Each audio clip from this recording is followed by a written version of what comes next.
some to take it with you so that it can provide a little bit more information about uh, what and how these policies are defining the requirement of developing policies and in that space. So basically, this is the framework or diagram indicating about a process through which the urban planning and water sensitive design technologies where how they can be incorporated in the same space. So basically, there are three stages in this, as you can see in this diagram, and they are a little bit more explained in those dot points. Review of local water system and design technical characteristics. In what type of system we are going to provide, and for which we need some sort of policies. One is the objectives of technical characteristics, local design guidelines, space requirement for implementation of technologies, local climate and catchment characteristics, opportunities and constraints for the implementation of the because of site characteristics, implementation targets, treatment, performance, hydrological effectiveness of different systems. So this is part of a little bit more from the technical point of view. Review of local planning regulations because these systems are to be incorporated within the urban planning context. And then that's why we need some local principles of urban planning, regional and city level, opportunities and constraints for new development, greenfield sites where these approaches can be more implemented, or redevelopment of the existing sites. Examine town planning, environmental and infrastructure regulations.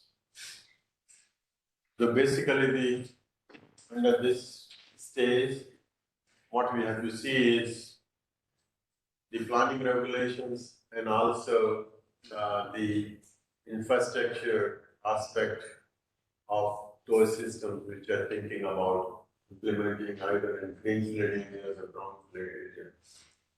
The third stage is the development of criteria for integrating water system design into the local urban landscape.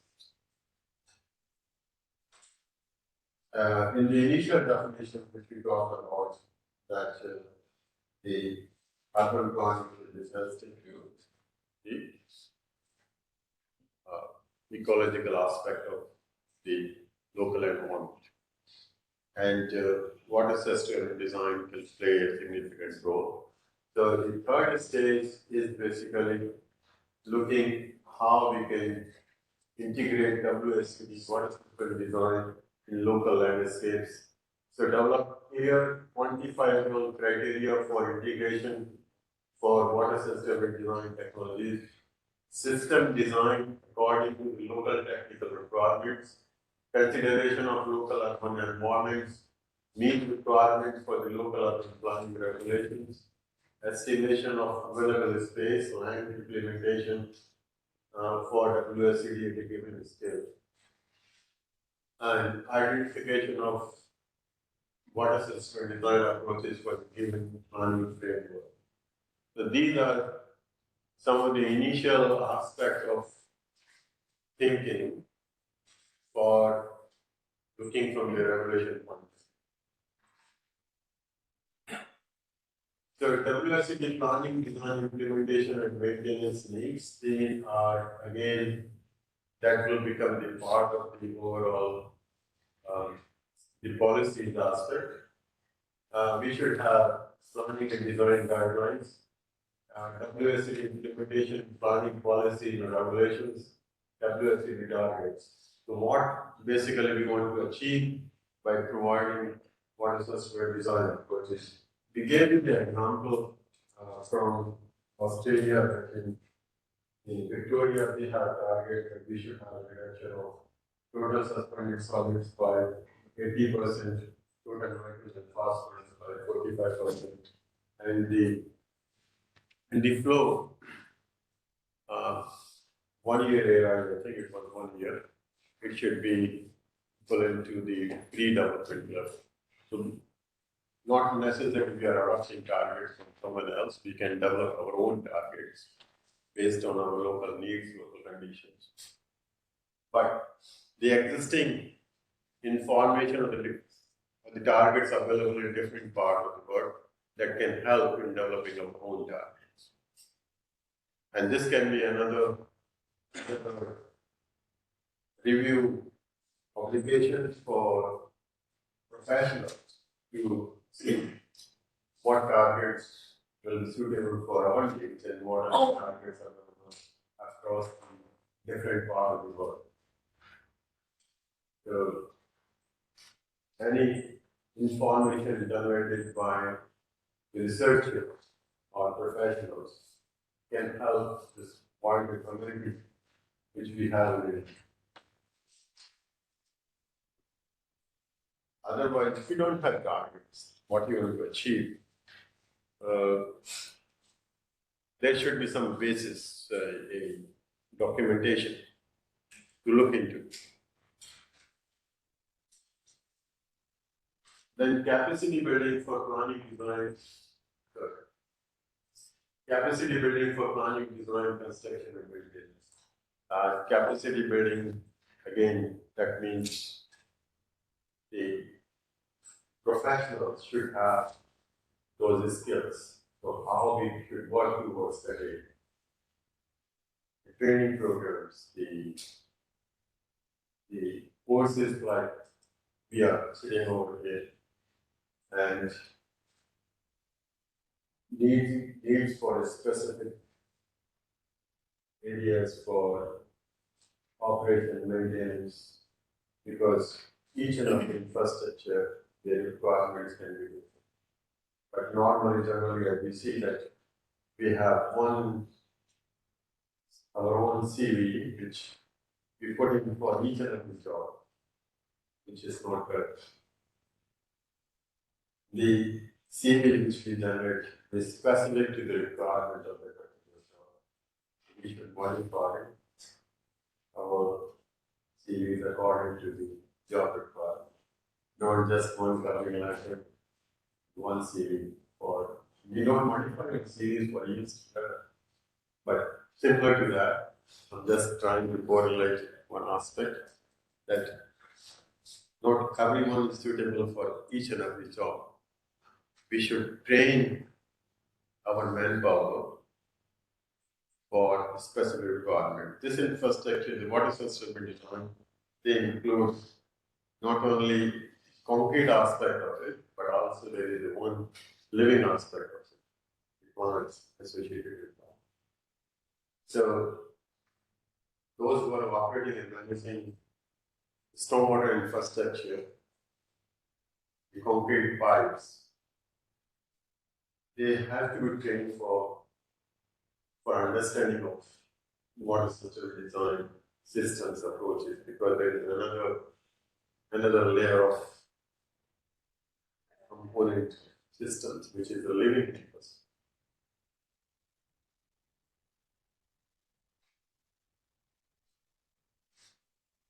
And then identifying who is going to operate and manage those systems. It should be very clear when we are incorporating in our planning for any new city or greenfield area, ultimately who is responsible? That should be decided before we are putting that on ground. And sometimes there is a conflict between whether the agency who's managing the stormwater infrastructure, they will be responsible for it, or some other agency will be responsible. Because when you're looking ongoing operation, maintenance, that needs funding. That funding should also be taken into consideration at the very start. It is very easy to put the infrastructure, but to keep that infrastructure ongoing, it needs much more planning than just putting the infrastructure. And then the community awareness and perception. Ultimately, who are the users? We as the community. We are the professional and one stage, but we're the community part of the whole social infrastructure. And you rightly pointed out yesterday, waste management is the issue. Similarly, keeping the infrastructure, we do have some role. Like for example, throwing the plastics into the sewer system, the stormwater network, is not a dumping ground. So the community, role of the community is equally there. Not only that they may be responsible for operation and maintenance depending upon if they are a set of group of houses, they can also take the responsibility. The community, the welfare groups. There are some cases where communities, they are managing their systems very well. They're providing their time for operation and maintenance, keeping the systems well. Then the question is the policy and regulations and water system and design implementation. Policy, regulation, and institutional setup are key influences on the implementation of water sustainability. So that one is the guidelines, which will help in designing the systems. That means those who are responsible for the design, they have a basis.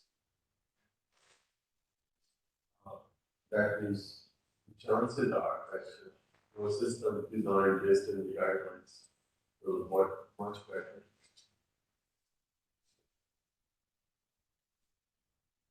The municipal government is generally the main units to implement water system design to the local planning laws.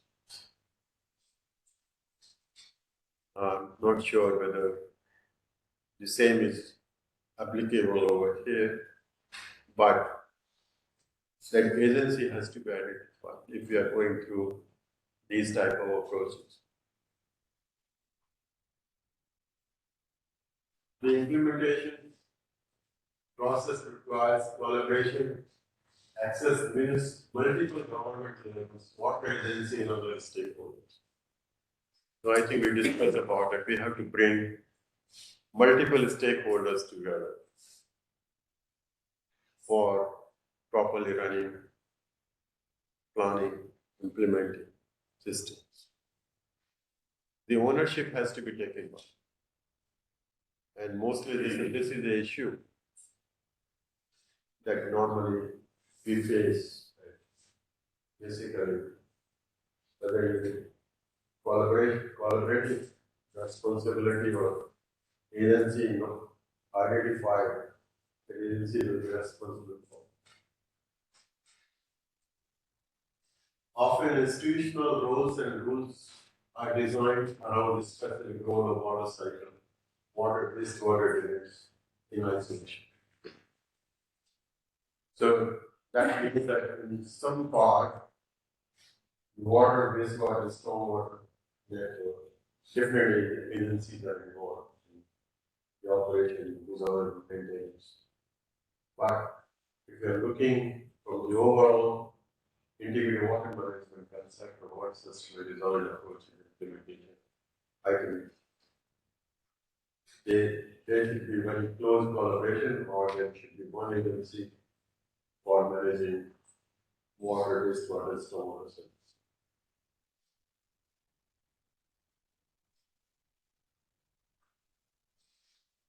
So there is one chapter in the book on water system design, written by Grace.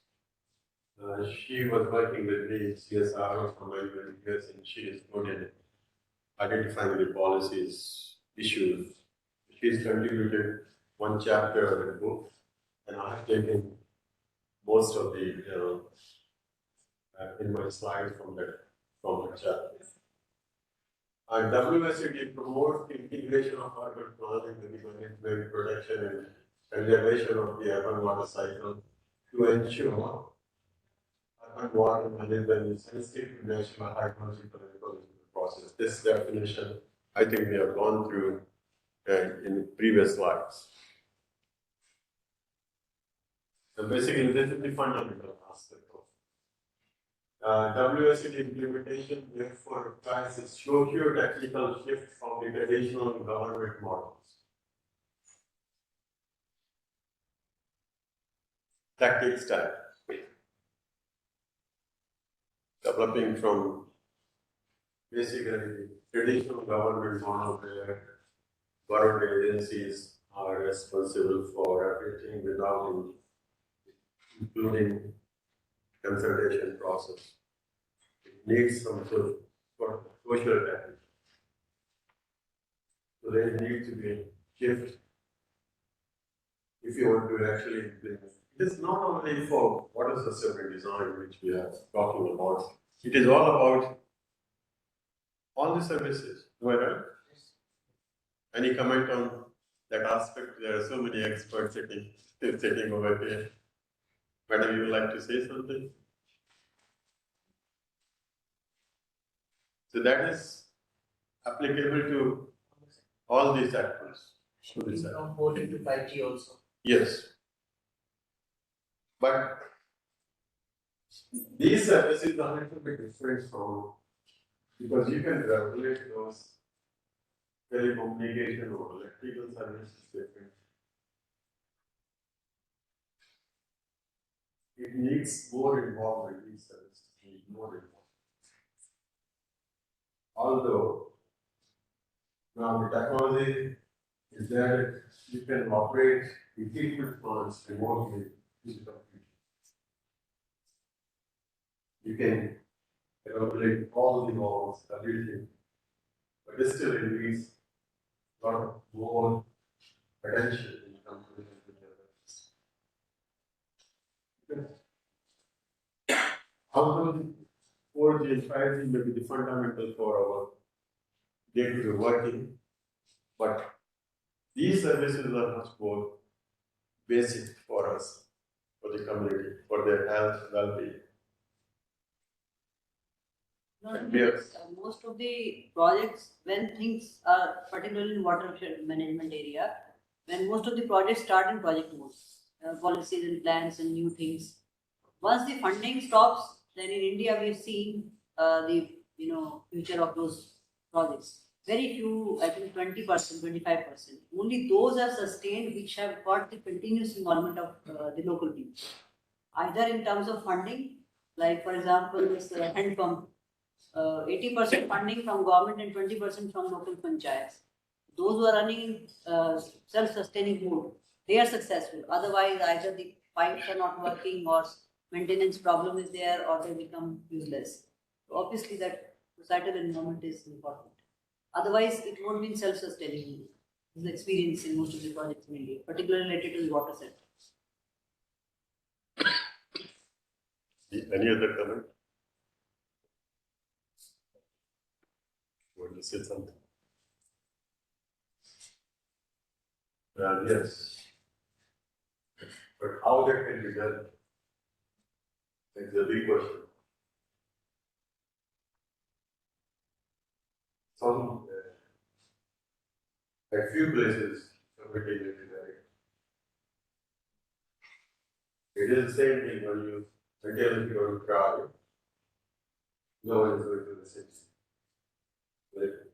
There's a different form of crying. Putting attention to the policy makers, the government. Either you're writing the letters to government officials, or you're talking to them, or you're meeting them. So you have to make some efforts for getting those services in properly.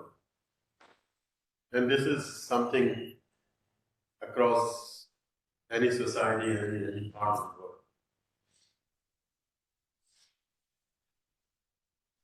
world. Okay. So water system implementation requires social technical shift from traditional model. Change policies need to address a complex landscape that combines economic factors like climate, economy, population, social, institutional, technical, environmental. There are so many aspects that has to be considered in making the system successful. So we have to, there is a need for not only developing policies, there is a need of shift the tactical know-how, shift from interaction with the community, bringing them together. There is a lot of work that has to be done. And there is basically so many ideas and thinking that researcher can take to work on.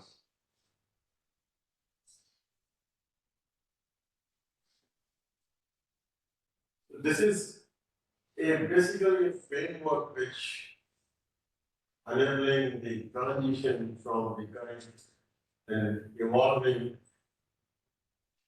new institutional arrangements to promote technological innovation. That's one aspect. So, what are the actors working together? Institutions, implementation, end users, those who are implementing the system. Capacity building, that's another, because to keep the systems running properly and to design systems properly, they need capacity building. That's the process. Social receptibility, technical relevance, institutional commitment. So basically the whole landscape. That gives them one idea. So the tools used to promote water system design implementation, is again still in focus, but some of the ideas which can be implemented in any part of the world. Policy and regulations, we have national, state, municipal policies, which can be specific to the local area. Bylaws, modification of planning, building, plumbing codes, application requirements, pollution, everything. These are some of the examples where we need policies and regulations. And then how the barriers can be addressed. So this is something which will provide some ideas about how we can promote the implementation. And then we need some sort of financial incentives for the uptake. So the incentives can be from government to government, it's central to state, and state to municipalities, and then municipalities to individuals. So, for example, there are few things which we can do at the allotment scale. I think in Brisbane, the local Melbourne Water, they targeted giving money to put around 10,000 rainwater gardens. So that will have some impact on the reduction on the stormwater and improving the stormwater. The capacity building, training programs, investment in R&D, pilot scale studies to as a demonstration to the professionals. Development of guidelines, professional accreditation programs, information campaign. So these are some of the ideas towards capacity building. Okay. So this Galen program is one small part of the whole capacity building program. Then technical standards, like we have Indian standards, we talked about goals. Inspection and certification. monitoring programs, accreditation of services, compliance services. So these are some of the requirements from the technical point of view. So these are some of the tools which can be used for better implementation or promoting the water system and design systems.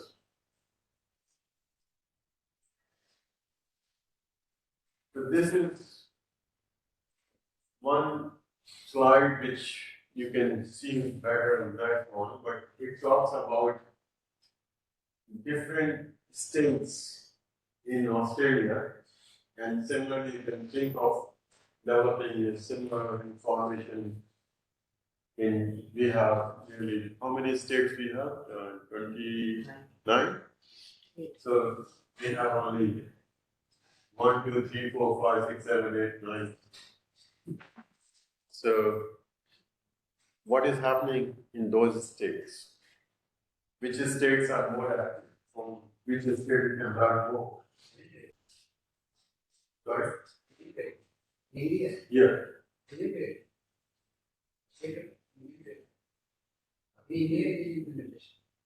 What I'm talking about is that you can develop similar sort of information about the uptake or the guidelines which are already available, which state is more active. So that can be another part of the study. It can be undergraduate program. It can be undergraduate project for them to collect that sort of information and putting in a public domain.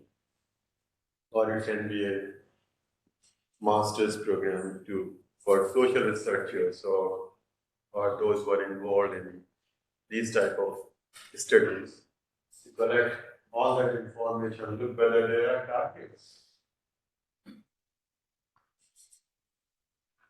So that will help in developing some sort of a competition. And also some ideas where if you want to get some information, where is the documentation available? Which state is more active? So they collected some information about the WSCB targets and also the planning process, the local water system and design guidelines, legislations associated with the implementation, and the policies for planning, then capacity building programs which are running in different states. So this is what was selected to see that how those policies are being supported.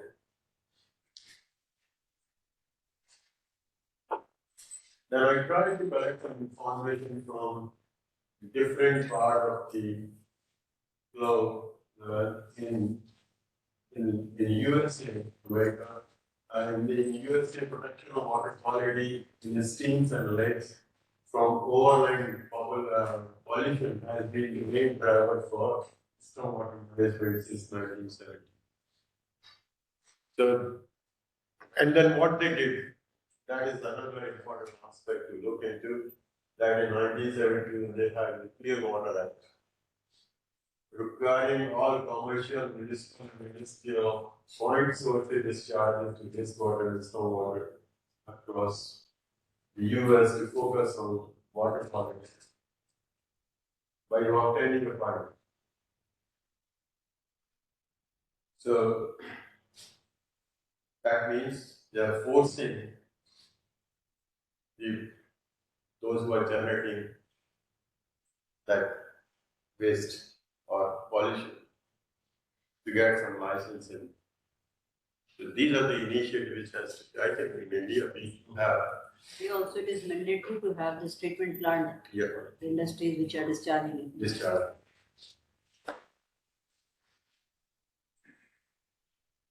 Some of these are functioning well, but some at some places they are like they don't function properly. Whenever there is an inspection, and they things are okay, then like they need to be enforced quite strictly. Otherwise, only just at the time of not functionality, not at the time of inspection only. Should be working around the year. Yeah. Then only the purpose is fulfilled. So we are active when we know that someone is coming to us for inspection. When I was in school, whenever there was a panel from inspector in schools, everything was Perfect. decorated. Students were asked to All instruments function. the maybe, and this is again where we have to play. So again, involvement of professionals not only in the designing but also looking the system on a regular basis.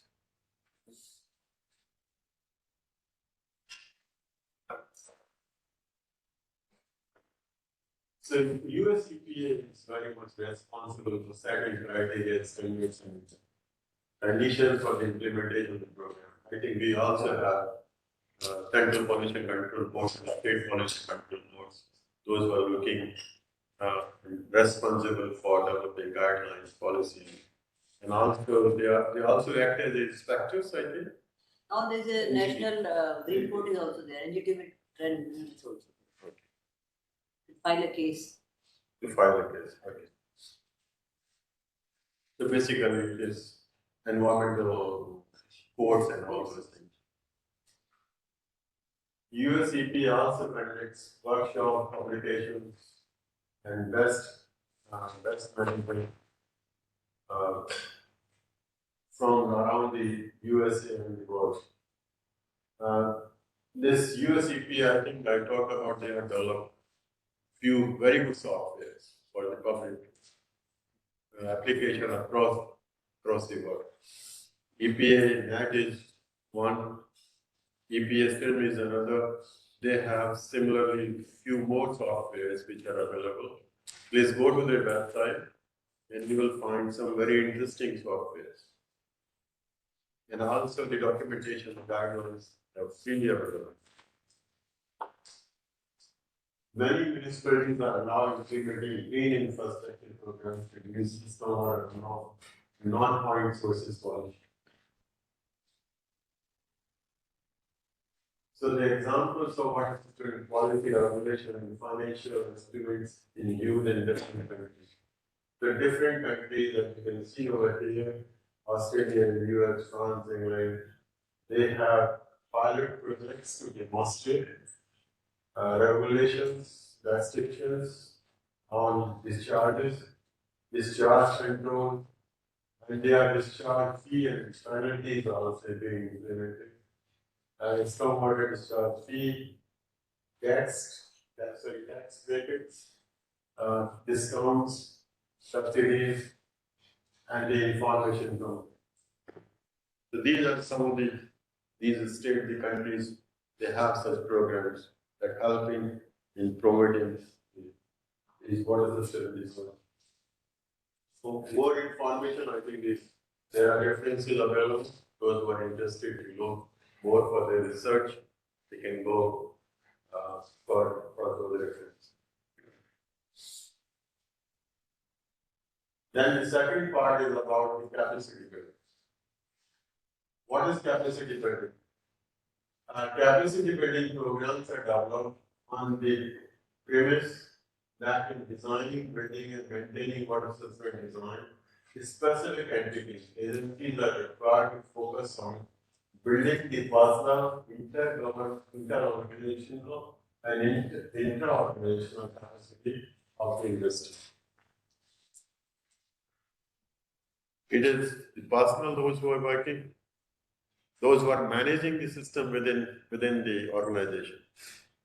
So there are issues or not links between the same organization between those who are managing stormwater infrastructure, putting water system design, infrastructure, and those who are developing upstream the urban plan. So even within the organization, there is a need for that type of capacity building. And then within the other organizations where they are working together. Those who are developing policy, those who are regulating, and those who are funding. They should also understand the need for these type of systems to provide better services to the community. These entities enable a faster adoption process, improve the quality of the assets constructed, and increase the asset values. By successfully adopting or developing that capacity, they will be able to better manage their infrastructure, the system. They will be able to design the system better. Successful capacity building results in efficient delivery of assets and improved return on the investment and reducing the risk of asset failure. If we are aware what we have to do and how we have to do about different types of systems, then we are utilizing that money properly, we are designing it to run longer, we are maintaining that will provide services for a life for which we have designed the system. So we should not rely on the black boxes. We should know how properly use those black.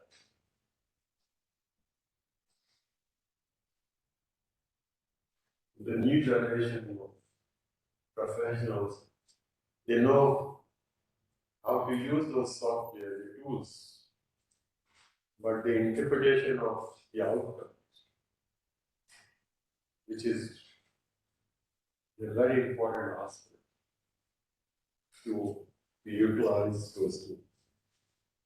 That's why this capacity building is very, very important.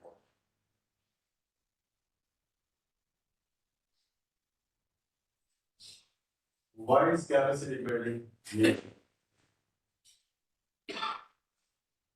The urban water systems are initially developed to protect public health and reduce risk by providing wastewater irrigation. So I think I showed to you how we developed from water supply systems to storm wastewater, from then stormwater, then protecting our waterways, and then moving towards water system design cities. So initially, that was only our aim. But now we are moving slightly to a better situation where we are providing more responsibilities to those who are providing their services. Now, water systems also need to deliver a wider variety of social values, including protecting environmental health, providing social amenity, mitigating carbon emissions, reducing the urban heat island effects, which is likely to be increased by climate change. So there is a more pressure on professionals, the organization responsible for providing services, because of one, we need better services.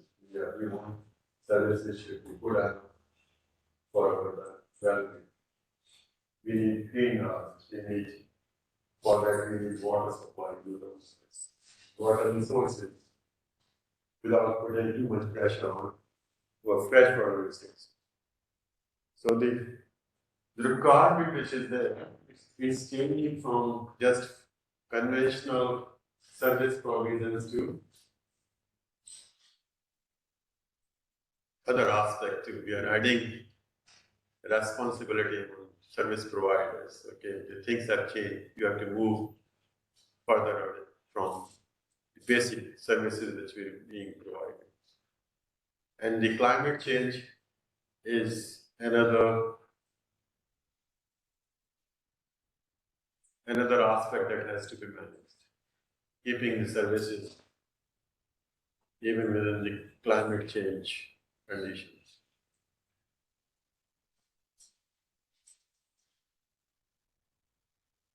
And there is a complete chapter on the capacity building program in that book,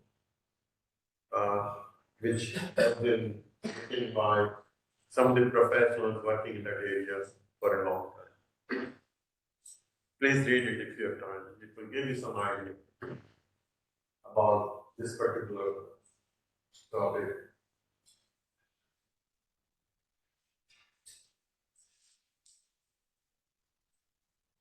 So the capacity building for water central design is the process used to improve the ability of urban water practitioner. I think we covered this.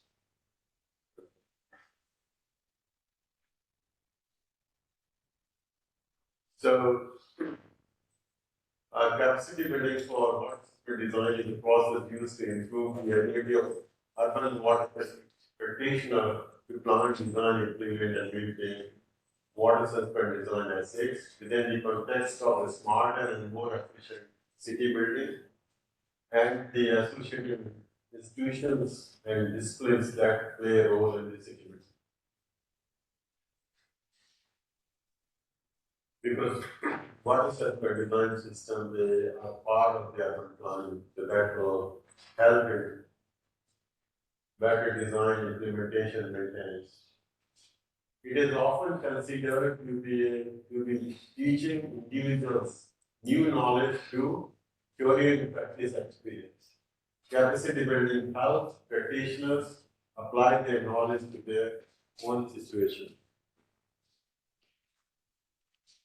Capacity building needs to look beyond the individual and conventions, intergovernmental, organizational, and broader administrative units.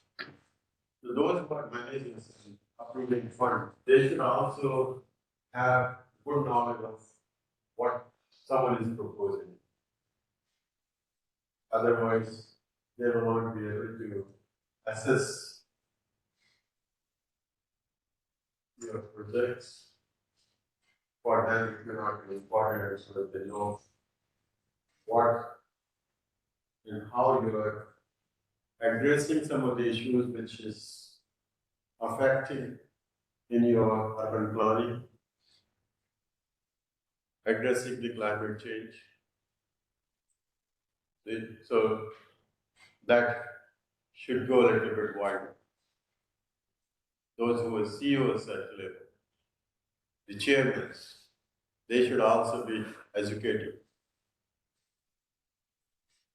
Okay. Because otherwise, whatsoever the request coming from those who are responsible for planning, they need approvals, they need financial resources, they need manpower, they need developing programs for capacity building.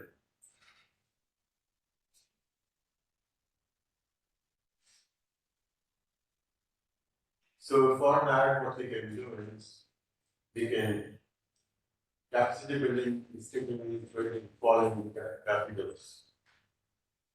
Human, the knowledge, skills, experience, and individual level, that's one aspect. The social norms and instructional network at organizational level and insert organizational level. Institutional, governance management, and administrative levels. It can help at all these stages.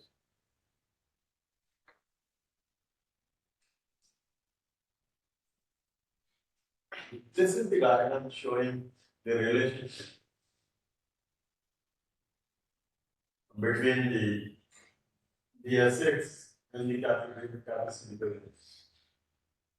As you can see, the planners and environmental policy makers need to consider the location and political impact and the potential impact of the assets.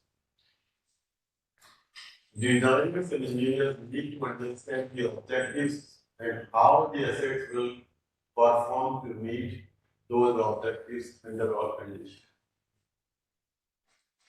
So basically, this is all looking at the capacity building program.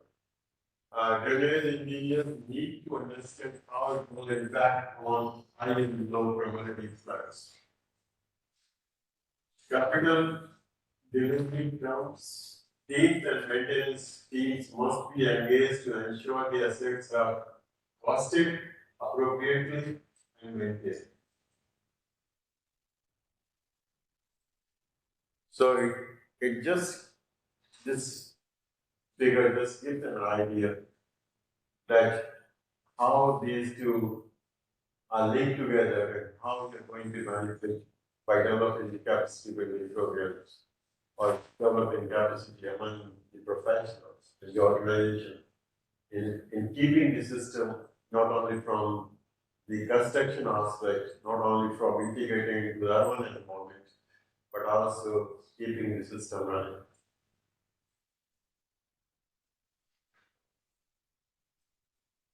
So this is the overall framework, talking about individual capacity to inter-organizational, inter-organizational, external incentives, capacity building, and then professional development, technical and people skills. So basically, this is all linked together to make a framework that will help in keeping these systems running for a long time.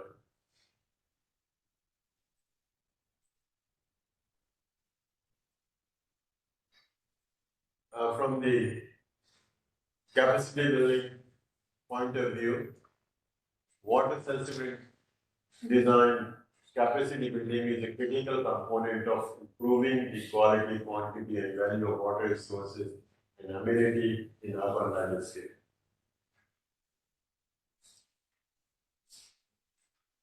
It doesn't need any explanation, so it is basically saying that if you are thinking about capacity building, these are the advantages which you can which you will get. However, there is no easy fix to improving the capacity of the industry and designing, building, and maintaining water system design asset. There is no easy fix means basically a lot distributors. It is not something which can be done in a very short period of time. You have to plan now and get the results within 5 days in this time. But the thinking has to go. So please see that complete chapter which is in the book. That will give you much more information than what we talked about in 15-20 minutes time.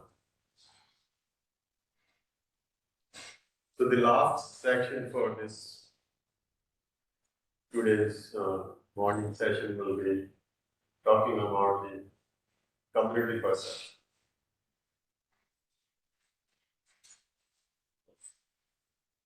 So we all have our views. Basically, outside this room, you're part of it. Inside the room, yes, we as professionals, we have our own views. But the experience inside the campus. yeah. So basically,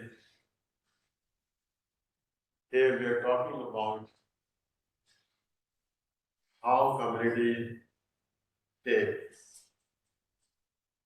some of the infrastructure which we provide in certain developed areas, and that can provide learning for the areas where we are going to provide those systems and what improvement should have to be done. What are the shortcomings? So what we can do is we can run post-implementation assessment program.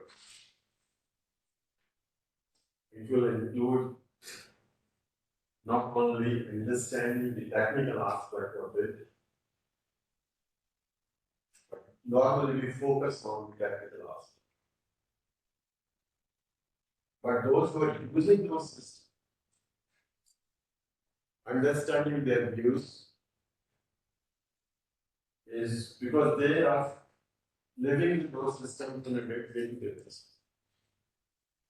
We engineers can design, maybe operating and managing those systems, but we are not involved on a day-to-day basis. So the taking learning from, as an engineer, we should take learning from the community. They can provide you so many things where you can help in improving our designs. Do you agree? Because they can provide you some information which you never thought. Similarly, as engineers, we should have to talk to those who are day-to-day operating and managing those systems, the technicians.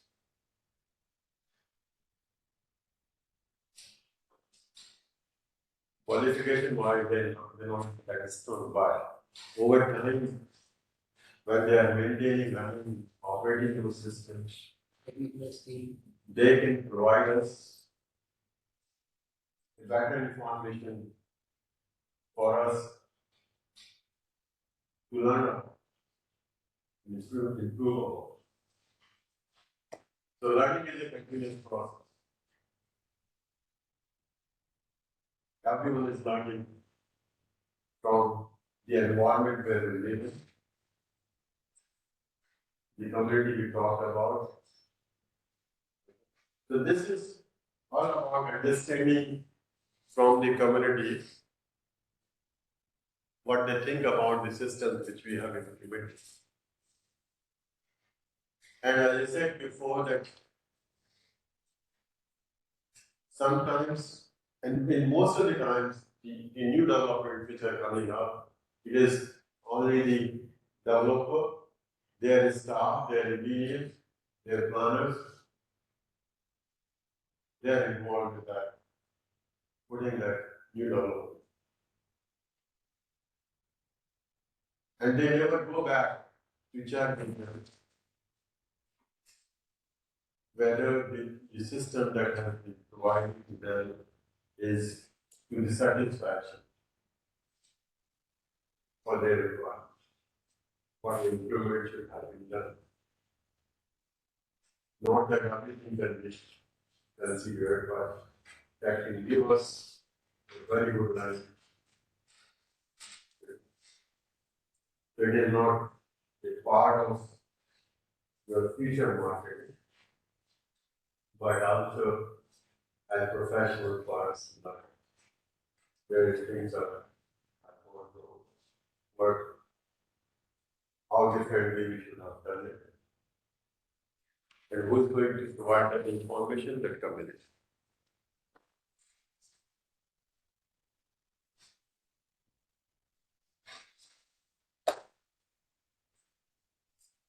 So the community perception, the concept of community perception leads to individual experiences together with a collective experience.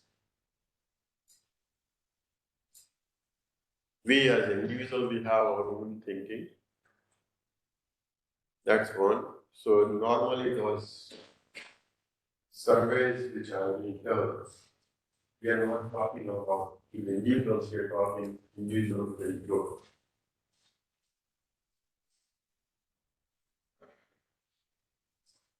So this is links between individual experiences together with the collective experiences. While perceptions refers specifically to the process by which each individual selects, organizes, and evaluates sensory situation, stimulation from the external environment to provide meaningful experiences for him or herself. This is coming from this effect which is provided over here. And that is a mix of perceptions, opinions, attitudes. That will be another definition. WSCP system will change the appearance of our cities and suburbs. Understanding community perceptions of these new landscapes is important to facilitate widespread acceptance of WSUD. Biophysical properties of the landscape can influence perception. So too can personal, social, and cultural attitudes of people, which can operate as lenses through which they perceive and appreciate the landscape. So, in brief, we have different perceptions, different thinking, right in this life.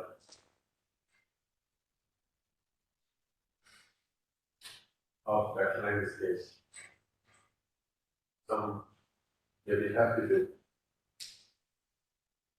little improvements or the significant improvement. There are restrictions, constraints, providing very high services, we need significant amount of funding, resources. And then ultimately, who's going to pay for it? Are we really happy to pay for it? Are we looking everything that should be available free? These are the big question marks which we have to think about. We can debate on those ones, but then again we have our individual views on it. And we change our views based on the information we get as we learn more about. So, in changing those perceptions, the information can play a big role.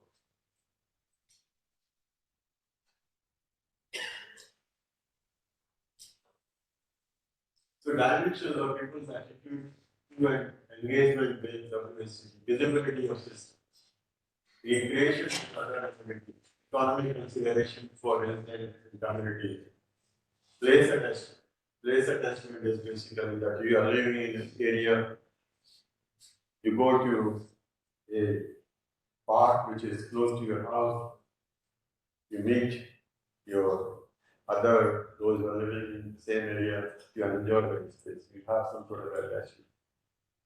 And in case if you are developing a new area and you invite those who are going to live in future in that area and you discuss with them, they will also have some place attachment because they are involved in the planning process and perception process.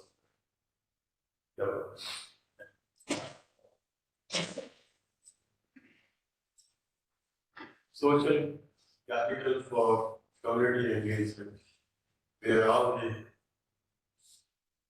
residents living in the same area meeting together and they develop their own engagement.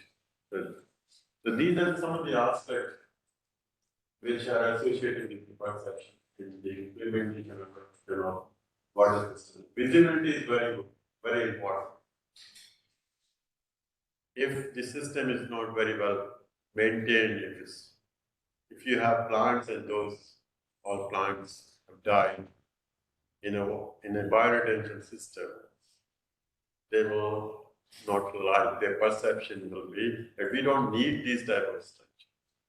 If you maintain them properly, they feel good about it, helping in their day-to-day well-being, feeling good. Feel good concept is very, very important. That's why the capacity building, operation maintenance, all those are coming together. Visibility of water system design. Greatest attraction of water system design management of the stormwater for the public in dry climates is the evidence of green space and waterways that are often created by the availability of alternative water supply.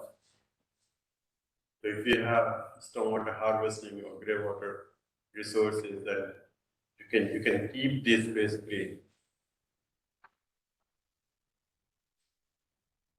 People often prefer landscapes that contain bodies of water or even just water features. So wetlands, water bodies. So some of the developers, they try to create a water body to give attraction to the new potential buyers. And that becomes a very good selling point. We all like it to be close to water bodies. Even when the systems are functioning well, the public spaces need regular maintenance to maintain their appearances. Need communication to increase awareness. Recreation and other amenities. Recreational amenities are widely enjoyed at development level. Open green spaces are considered an asset to the community as they provide areas for walking, cycling, creating community atmosphere in the city. The smaller green spaces provide opportunities for community gardens to grow vegetables, picnic, and swimming. Treated stormwater can be piped to individual homes for non-potable application. Water system design can reduce the risk of flooding to some extent. So these are some of the recreational aspects and other communities which can improve the perception of the community about these type of systems. But the most important is to keep the system in order. Economic consideration for residents and communities. Systems provide wide variety of physical, recreational, health, biodiversity, and other benefits. People have positive willingness to pay for more rain gardens and improvements in the local stream health. So if we have good water quality of our stream, and then there is some contribution being asked, then they will be happy to contribute. But for bigger programs like cleaning Ganga, or in Ahmedabad, there is a lot of work done. In Narmada, state has to put it. Okay. Cost of houses close to wetlands is high. Any water body, if you want to have a house close to any water body, you have to pay more for it.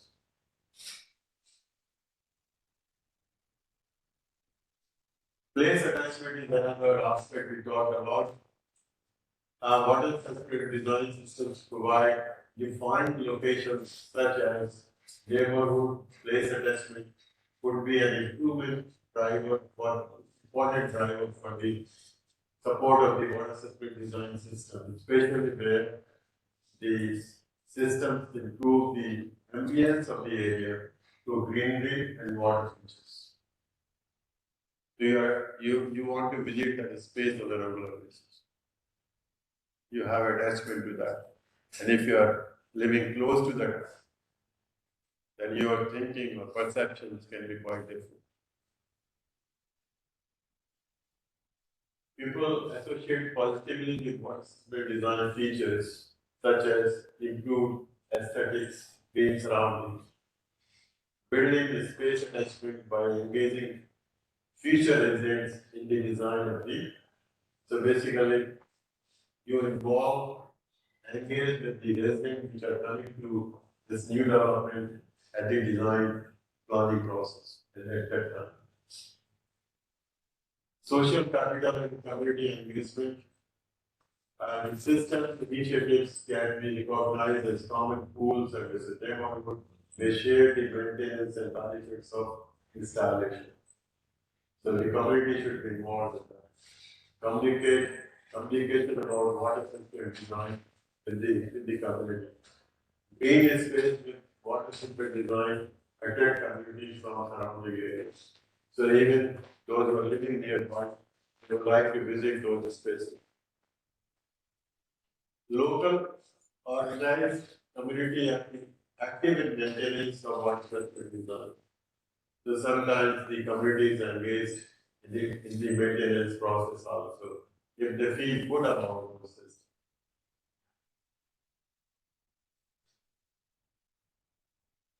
So we should think about the policies, design guidelines, maintenance guidelines, capacity building programs. And that can improve, and also the social perceptions from the local context. This can be another research topic for young professionals to think about where they can play, pick up some topics from there for their future research. So this is all for this session. Thank you very much for listening.